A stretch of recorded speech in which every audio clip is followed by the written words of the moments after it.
浮夢世界如無世態，越看得真，感想越怪。Hello， 大家好，我係梁繼章，平常心開始咗啦。喺你身邊有冇啲朋友本來係敵人嚟啊？你會覺得奇怪，敵人點可以變朋友呢？係人同人之間原來好多嘅分歧，好多嘅偏見，只要放低呢，敵人就會變成朋友噶咯。有一個女仔喺辦公室，有一個好惡嘅同事叫做傑克，對呢個女仔好差，佢成日都鬧佢。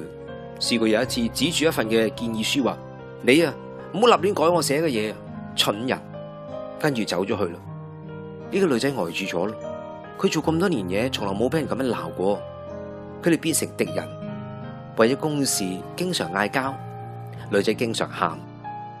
有一次，佢上呢個男同事嘅房同佢話：傑克，你對待我嘅態度係完全錯誤嘅，冇人會用呢啲態度去對同事講嘢。作為一個專業人員，如果我唔出聲，亦都係唔啱。我向你保證，我係你嘅朋友，我會尊重你，但係我亦都希望你尊重我。跟住嗰個禮拜，佢哋兩個都冇乜點見面，所有來回嘅信件啊、建議書都係擺喺對方嘅台上邊。後來有一日，呢個女仔喺醫院檢查嘅時候，檢查患咗乳腺癌。當時佢只係30出頭，有3個好可愛嘅小朋友。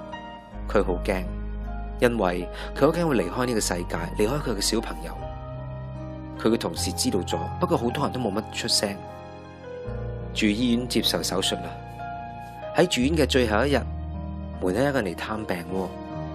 原來就係嗰個咧，佢哋經常嗌交嘅同事阿傑克。佢企咗喺度，尷尷尬尬咁。然後呢個女仔就話：你過嚟啦。呢個男仔冇出聲，即係將個小包裹擺喺佢身邊，然後話：鬱金香，鬱金香嘅種子啊！你種咗泥土之後，出年春天就會發芽。我只係想話俾你聽，當佢哋開花嘅時候，你一定會見到，放心。呢個女仔好感動，忍唔住喊起上嚟。然後佢哋握手，個男仔就話：放心，到出年你要睇到呢啲花嘅顏色噶。最後呢個女仔終於好返，而佢哋成為好朋友。真係噶，敵人只要放低偏見分歧，其實係可以變好好嘅朋友。平常心，我哋下次再見，拜拜。熬盡歲月提煉風霜，且將心若為心傷。百草中五味裏，有骨氣變模樣，寒熱下見真章。